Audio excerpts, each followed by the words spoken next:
Dieu veut vraiment que nous fassions du bien aux gens qui n'ont rien fait pour nous, parce que c'est la meilleure façon au monde de faire du combat spirituel et de garder le diable sous vos pieds. L'amour est la forme la plus élevée de combat spirituel.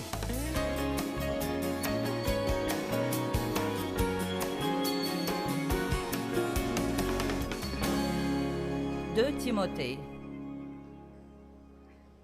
chapitre 3. Père, nous sommes reconnaissants pour ta parole, et je prie que chacun de nous s'en approche ce soir avec humilité, sachant que nous en avons besoin entièrement, qu'elle est juste pour nous. Et je prie que ta parole renouvelle nos pensées et change nos vies, au nom de Jésus. Amen. Verset 1. Sache que, dans les derniers jours, surgiront et s'installeront des temps difficiles de grands troubles, difficiles à gérer et à supporter, car les hommes seront égoïstes et complètement centrés sur eux-mêmes. Maintenant, j'aimerais dire que nous ne parlons que du monde à l'extérieur, que nous ne parlons pas du tout de l'Église ou des chrétiens, mais je pense que nous savons qu'il y a quand même autour de nous quelques chrétiens égoïstes et centrés sur eux-mêmes. Amen. Ce n'est pas vous. Je suis bien consciente que ce n'est pas vous, mais nous voulons prier pour ces chrétiens égoïstes et centrés sur eux-mêmes qui ont encore besoin d'une révélation sur le fait de mourir à soi-même et vivre pour Dieu. Ils sont amis de l'argent, motivés par un désir irrépressible de richesse. Fanfarons, orgueilleux, sacrilèges, dédaigneux, injurieux, blasphémateurs, rebelles à leurs parents, ingrats, sacrilèges. Ils n'auront pas d'affection naturelle. Ils seront insensibles et implacables. Que veut dire cela? Quand les gens sont insensibles, ils peuvent regarder les besoins et ne pas sentir du tout qu'ils devraient être ceux qui essayent d'y remédier. Quelqu'un d'autre devrait faire quelque chose, mais d'une manière ou d'une autre, ce n'est jamais eux. Ils n'admettront aucune trêve ou apaisement. Ils sont calomniateurs, ils accusent faussement, fauteurs de troubles, immoraux, sans frein, cruels, ennemis du bien. Heureusement, ça va s'arrêter dans 2 versets. Parce que ce n'est pas une manière très heureuse de commencer une conférence. Ils sont traîtres, déloyaux, impulsifs, enflés d'orgueil. Ils aimeront leur plaisir sensuel et aimeront leur vain amusement plus que Dieu. Car bien qu'ils gardent la forme extérieure de la piété, ils en renieront et rejetteront la puissance et lui seront étrangers. Arrêtons-nous ici. Car bien qu'ils gardent la forme extérieure de la piété, ils renieront la puissance de cette piété. Bien, quelle est la vraie puissance du message de l'Évangile? C'est le message de l'amour. C'est la chose que Jésus a dite, « Je vous donne un nouveau commandement, un nouveau commandement. Aimez-vous les uns les autres comme je vous ai aimés. C'est à ceux-ci que les hommes sauront que vous êtes mes disciples. » Nous pensons que nous avons besoin que quelqu'un nous aime, mais nous avons besoin de quelqu'un à aimer. Et ça, tout le monde peut le trouver. Il n'y a personne dans le monde qui ne puisse trouver quelqu'un à aimer parce que le monde entier désespère d'être aimé. Bon, vous me regardez avec l'air de dire « je me demande où elle veut en venir. » Donc écoutez, j'ai écrit un livre il y a 2 ans intitulé « La révolution de l'amour ». Et c'était la plus mauvaise vente de livres. Non, mais les ventes étaient mauvaises. Vraiment mauvaises. Et le plus que nous n'ayons jamais vendu à une conférence était 112, on me l'a dit. Et vous savez, quand vous avez 7, 8, 9, 10 000 personnes dans le bâtiment, ce n'est pas très impressionnant. Vous dites, ce doit être un livre mauvais, pourquoi vous m'en parlez? Eh bien, parce que je n'en ai pas vendu, pas parce qu'il était mauvais. Je n'en ai pas vendu parce qu'en réalité, les gens pensent sincèrement que ce n'est pas un message important.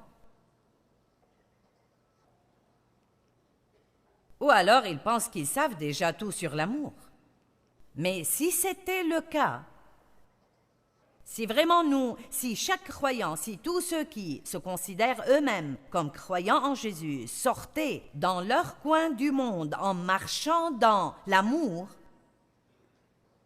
je dis que la plupart de l'humanité serait déjà sauvée et nous n'aurions absolument pas dans notre société le désordre que nous avons aujourd'hui.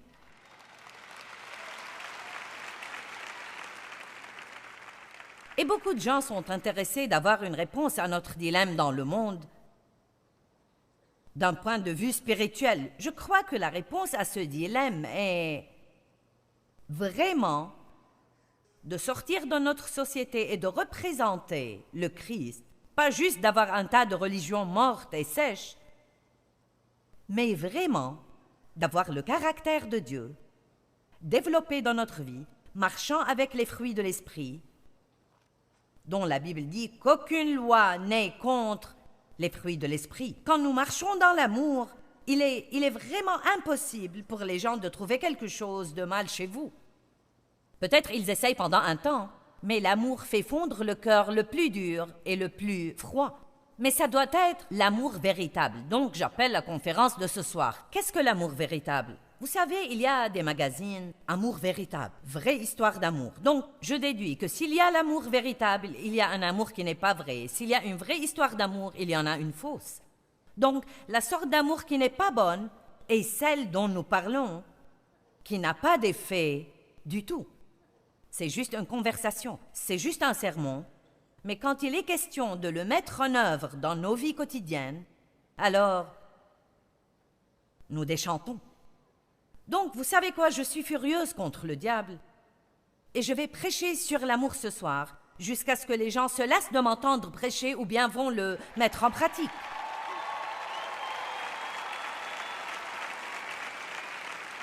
Parce que c'est vraiment triste de voir combien nous parlons de l'amour dans l'Église et combien il est peu manifesté en réalité. Nous pouvons être ensemble dans l'Église et se serrer dans les bras et se dire « Je t'aime avec l'amour du Seigneur ». Je te dis, ma sœur, je t'aime absolument à mort. Et moi, s'il te plaît, ne m'aime pas à mort, j'essaye de vivre, merci. Je te le dis, ma sœur, je t'aime à mort. Nous disons toujours les trucs les plus débiles. Où étais-tu quand j'avais besoin d'une babysitter? Ou quand j'avais besoin de quelqu'un qui m'aide à déménager? Où étais-tu quand quelqu'un essayait de ruiner ma réputation et que tu aurais pu me défendre en disant « Non, nous ne sommes pas du tout d'accord avec ça. » Allez, je suis vraiment contente que tu m'aimes de l'amour du Seigneur, mais quoi qu'il en soit, tu sais. Je veux dire, si nous nous aimions vraiment les uns les autres de l'amour du Seigneur, le genre d'amour avec lequel Jésus aimait, oh là là! Je veux dire, si l'Église aimait comme cela, l'Église serait pleine à débordement. Et j'ai découvert et trouvé que la seule façon d'aimer de cette manière est de le faire exprès. Je ne peux pas attendre de le ressentir et de le vouloir. Je ne peux pas attendre de trouver ça juste et je dois l'étudier, le garder devant moi tout le temps, car notre chair est égocentrique et vraiment égoïste de nature. Et sachez que nous devons tous déclarer la guerre à l'égoïsme et dire « Je ne veux pas vivre une vie dans laquelle je suis la seule personne. »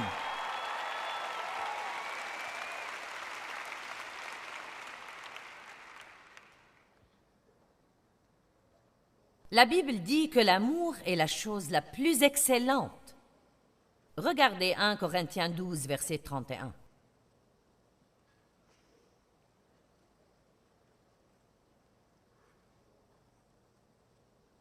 Vous voyez, beaucoup d'entre vous sont venus ici en pensant que je vais résoudre leurs problèmes. C'est le cas. C'est la réponse à tous vos différents problèmes, car voici ce qui arrive. Laissez-moi vous donner la formule de Dieu pour résoudre les problèmes. Vous avez un problème et vous ne pouvez rien faire. Cependant, alors que vous ne pouvez rien faire, Dieu va vous permettre de sortir et d'aider quelqu'un d'autre. En fait, quand vous sortez et aidez quelqu'un d'autre, vous semez une graine et Dieu peut apporter une moisson dans votre vie. J'étais agacée de ne pas pouvoir m'aider moi-même, mais de pouvoir aider quelqu'un d'autre. Et puis finalement, j'ai compris. C'est ce que Dieu veut que nous fassions. Nous ne sommes pas appelés à rester seuls, mais à atteindre d'autres. Nous ne sommes pas supposés aller vers nous-mêmes et nous aider ou rentrer et nous bénir nous-mêmes. Nous sommes supposés faire quoi? Nous oublier nous-mêmes, nous perdre de vue, sortir de nos pensées et vivre chaque jour de notre vie pour rendre quelqu'un d'autre heureux en commençant par la maison. En commençant par la maison. Alléluia! Vous savez, si je buvais toute mon eau et que je disais « Quelqu'un ici voudrait-il m'apporter un verre d'eau ?» Je veux dire qu'il y aurait 500 personnes à filer vers la fontaine pour m'apporter un verre d'eau. Vous penseriez que c'est la chose la plus cool. J'ai donné un verre d'eau à Joyce Meyer. Mais si votre mari vous demandait un verre d'eau à la maison,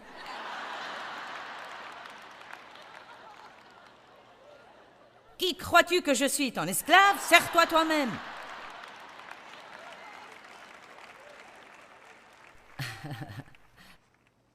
Comment se fait-il que nous veuillons faire les choses comme un ministère? Bien. Et laissez-moi vous dire quelque chose. Je ne vous dis rien que Dieu ne m'ait fait manger. Je n'ai pas acheté un livre de sermons dans lequel j'aurais pris mon message. J'ai eu à le vivre. Et il n'y a rien que je prêche, que je n'ai pas vécu, et dont je ne sais pas qu'il marche véritablement. Et je vous dis, si vous voulez être heureux, oubliez-vous vous-même et commencez à vivre pour rendre quelqu'un d'autre heureux. Amen. 1 Corinthiens 12, 31. Aspirez de tout votre cœur aux dons et aux grâces les meilleures, les plus hauts dons et les grâces de choix, et cultivez-les avec zèle. Et je vais encore vous montrer une voie par excellence, une qui est de loin la meilleure et la plus élevée de toutes, et c'est l'amour. Nous pouvons le trouver en Matthieu 5, 44. Allons-y.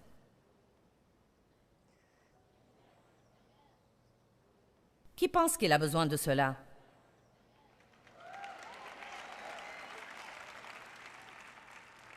Vous pensez déjà à tous les absents que vous voudriez qu'ils soient là. Je regrette que mon mari ne soit pas là ce soir. Il a besoin de ce message. Qui a déjà pensé à quelqu'un que vous voudriez qu'il soit là ce soir? J'aurais aussi aimé qu'il soit ici, mais le fait est que vous êtes ici, et je suis ici, donc nous devons en avoir besoin. Matthieu 5, 44 à 47.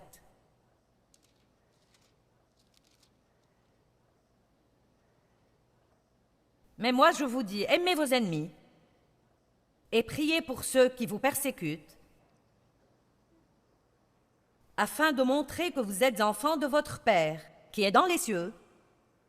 Pourquoi Dieu nous demande-t-il de faire cela? Pour montrer aux gens que nous ne sommes pas normaux, comme les autres gens, mais nous avons quelque chose qui œuvre en nous, qui nous rend capables de faire des choses hors de l'ordinaire. Car il fait lever son soleil sur les méchants et sur les bons, et il fait pleuvoir sur les justes et sur les injustes. Et j'aime cela. En effet, si vous aimez ceux qui vous aiment, quelle récompense aurez-vous? Les péagers aussi n'en font-ils pas autant? Et si vous saluez seulement vos frères, que faites-vous d'extraordinaire? Les païens aussi, eux-mêmes, n'en font-ils pas autant? Donc voici ma question ce soir. Voulons-nous ou sommes-nous capables de demander à Dieu de nous enseigner à aimer de la manière qu'il aime? Parce que si nous aimons de la manière qu'il aime, cela veut dire que nous allons aimer quand ça n'a pas d'intérêt pour nous.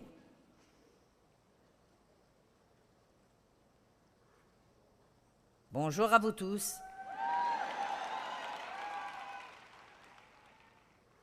Nous allons aimer quand ça n'a pas d'intérêt pour nous, quand c'est juste un don complètement gratuit. Et je vous le dis par expérience, je sais que cela va gagner les gens au Christ et ça va gagner les personnes les plus dures que vous pouvez imaginer. Si vous me regardez à la télé, alors vous connaissez mon histoire avec mon père qui m'a sexuellement abusée pendant beaucoup d'années. Ma mère savait ce qui se passait, elle était simplement une femme peureuse qui ne savait pas comment agir avec lui, et donc elle a juste laissé faire, et donc j'étais maltraitée et abandonnée. Longtemps après, des années après que j'ai pensé avoir totalement pardonné,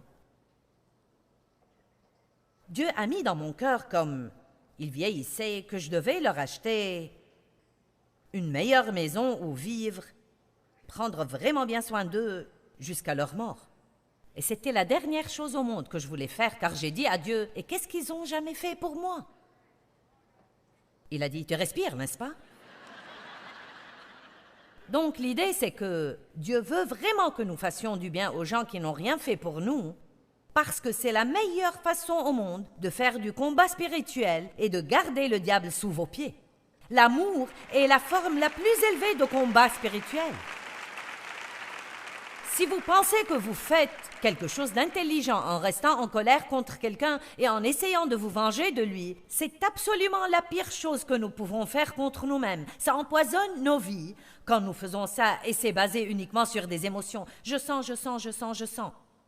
Eh bien, je ne voulais pas acheter à mes parents une maison. J'ai essayé d'acheter une maison bon marché et Dieu a dit « Achète-leur une belle maison ». Et ce n'était pas comme si nous étions très riches pour qu'on achète des maisons aux gens. Ça allait coûter en fait tout ce qu'on avait. Et j'ai pensé, bon, sûrement Dave va me dire non. Comme ça, je m'échapperai. Et il m'a dit, si tu penses que c'est Dieu, tu ferais mieux d'obéir. Et je me disais, je ne veux pas obéir. Pour finir l'histoire rapidement, ça a pris 3 ans. Les emmener chez les docteurs, vérifier que les factures allaient être payées, que le gazon était tondu, qu'on leur livre leurs courses, les conduire chez le docteur, et ainsi de suite. Et finalement, un matin, ma mère a dit « Ton père a beaucoup pleuré toute la semaine. Il veut que tu viennes, il veut te dire quelque chose. » Toutes ces années, mon père ne s'était jamais excusé auprès de moi. Il n'avait pas admis ce qu'il avait fait. Et ce jour-là, avec des larmes, il a dit « Pardon pour ce que je t'ai fait quand tu étais petite. » Il a demandé que l'on prie avec lui. Il a reçu Christ. Nous l'avons baptisé 10 jours plus tard. Et j'ai toujours dit, je croyais que j'achetais une maison, mais en fait j'achetais une âme. Et je ne dis pas cela dans un mauvais sens. Nous savons que Christ a payé pour notre salut. Mais vous savez, parfois, disons-le ainsi, une des raisons pour laquelle les gens ne marchent pas dans l'amour, c'est parce que l'amour coûte un effort.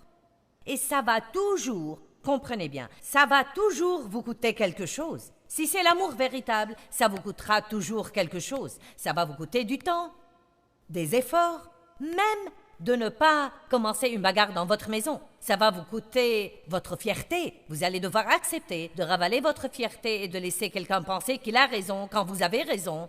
Mais vous savez que ce n'est pas la peine de commencer à se disputer parce que Dieu a dit de rester en paix. Allez maintenant.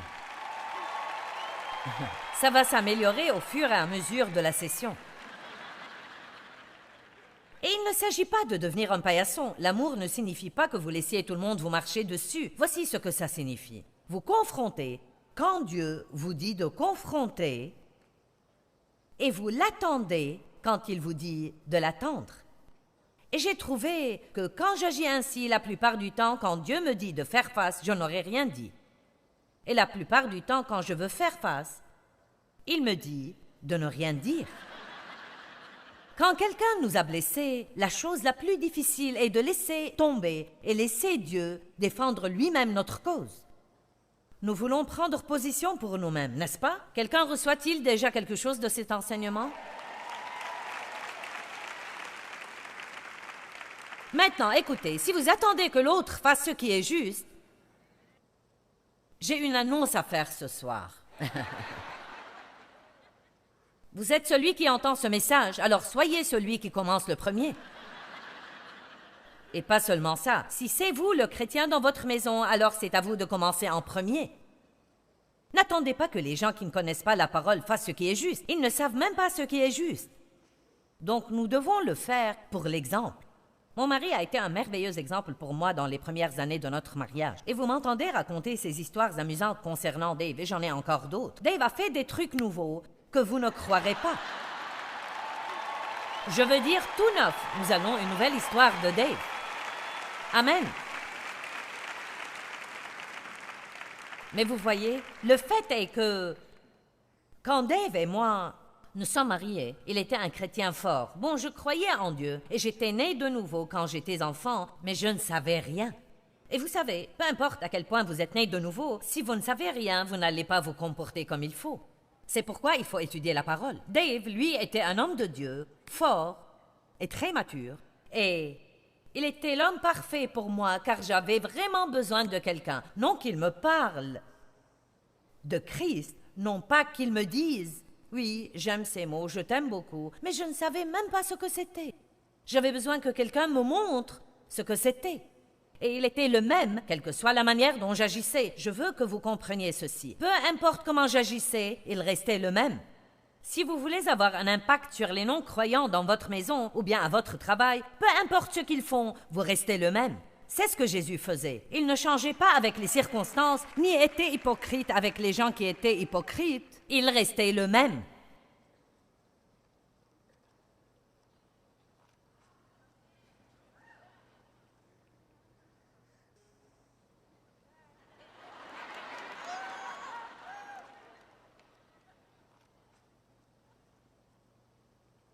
Oh Jésus, je veux juste être comme toi.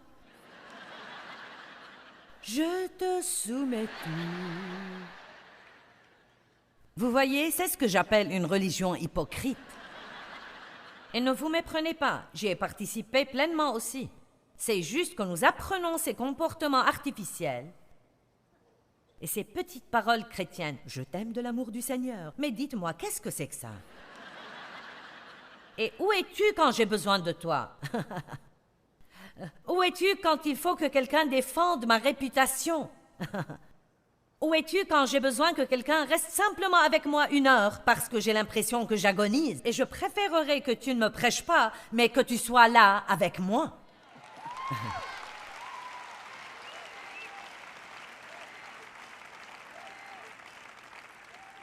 J'appelle ce livre « La révolution de l'amour », probablement une erreur parce que les gens ne l'ont pas compris, mais...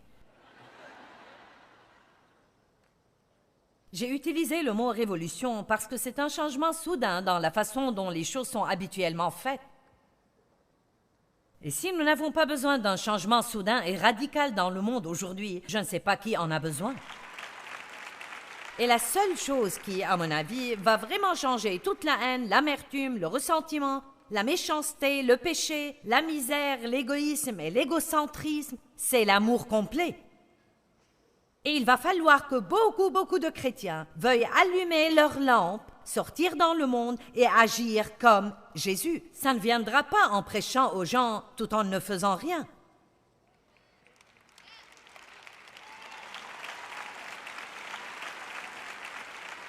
Connaissez-vous le petit jeu auquel les enfants jouent à l'école, le jeu de mime? Vous savez, ils prennent une idée et ils la miment, et ensuite ils disent ce que c'est. Eh bien, ce qu'on fait souvent en tant que chrétien, c'est qu'on dit et on ne montre pas. Et nous devons montrer et dire. Une fois que l'on a montré aux gens l'amour de Christ, il n'est pas difficile de leur parler de Jésus-Christ que nous aimons. Amen? Ouh, j'aime prêcher ce message, comme ça vous allez juste devoir me supporter tout le week-end.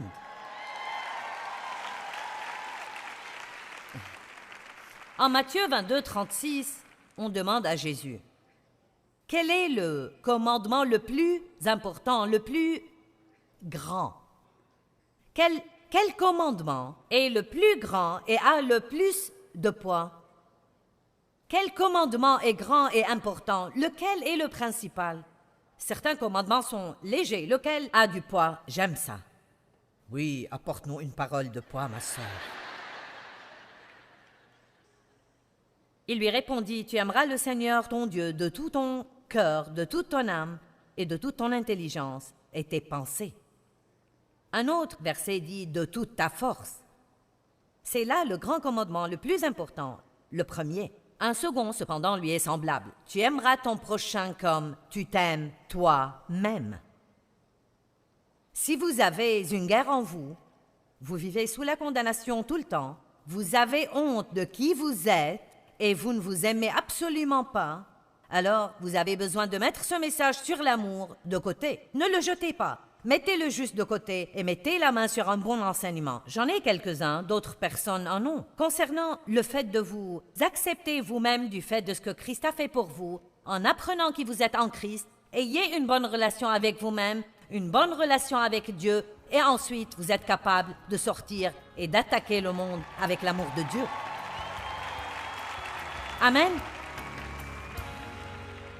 Bien, la chose la plus importante que nous pouvons faire dans le monde entier, et c'est quelque chose qui met un sourire sur la face de Dieu, c'est d'apprendre comment marcher vraiment dans l'amour véritable. Et l'amour véritable ne consiste pas juste à parler, mais c'est des actes. Nous devons apprendre à faire le pas dans l'amour et influencer la vie des autres personnes par l'amour de Dieu.